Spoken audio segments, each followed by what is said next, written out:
attempts, some handouts here, and I'm going to use the paper. If you don't have them, we'll get you one. Maybe we should put them up because I'm not sure everybody has it. Can we do the Which one first? the stoplight?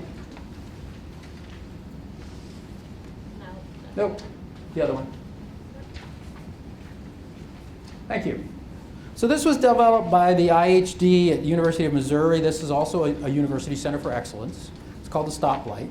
And it's a model that they think shows how you can measure capacity and address some of those concerns. It identifies discrete areas of decision making. You get multiple perspectives. You remember the team, I was the family team, the circle of friends that Tom Nerney developed, same idea. You get everybody in the room who knows the person. Obviously the person with the disabilities in the room. First, just consider abilities. This is the new thing. We used to measure deficiencies and then try to fix them. We don't do that anymore. In the last 10, 15 years, Mark Tessé at Nisonger and some other folks who are leaders in the profession have come up with a support intensity scale. So instead of measuring deficiencies, we now measure abilities, and then we plug in the rest. So we start with what the person can do. And then you have to consider what supports the person needs to fill the gaps.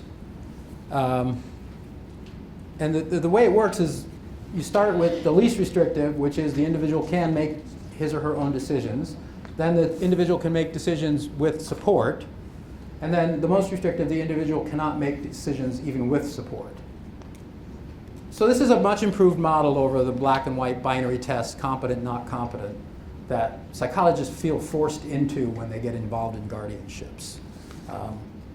But even this has got problems. So if you go to the second page, and the top of the page, health and nutrition, we're going to stick on food because it's less controversial, I think, than some of the other things. We're not going to talk about sex tonight. That's too hard. That's just too difficult. First question, does the person make decisions about where, when, and what to eat?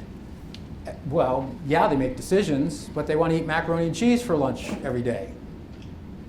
Most recent study just came out this week.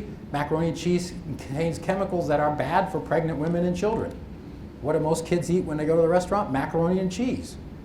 So even this tool, which is a really good start, begs the question of the quality of the decision and the implicit bias of the testers and the circle of friends. And also, remember I mentioned the medical model earlier in the disability bubble, the medical model? That's a big deal because if you're in an ICF or you're in a waiver home, you've got a dietitian that's going to be telling you what you can eat, and that becomes a medical consent issue because of that. So that's a big issue. It's bigger than it should be.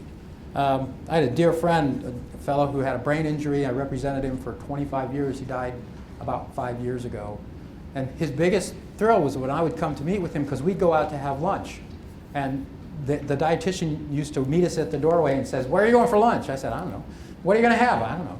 Whatever he wants, pretty much. And so we'd go out and he'd have a double cheeseburger and a chocolate milkshake, and he'd come back and he'd tell the dietitian. And they tried to stop me from seeing him at one point in one place, and I played the lawyer card, and I said, "Look, I'm taking him to lunch. We're going to talk about his case. You can't stop me from doing that." And so once a month or so, Jerry would get a double cheeseburger and a milkshake because he wasn't getting that in his home because it was a Medicaid-funded waiver. So those are tricky questions, and I'm going to touch on a lot of things, and I don't mean to say anything is really binary. A lot of it depends on individual circumstances. So, but that's the kind of, even in a well thought out model like the instrument like this, there are still problems with how you measure someone's ability to make decisions. The other tool that's up, the practical, this was designed by the ABA for lawyers, and a lot of the work that's been done by the ABA has been driven by the senior citizen population. They also work with the AARP, and the aging population that has dementia is really going to drive this question for the next 10 years because as we boomers get older and more of us have some kind of dementia, this is going to become a huge issue.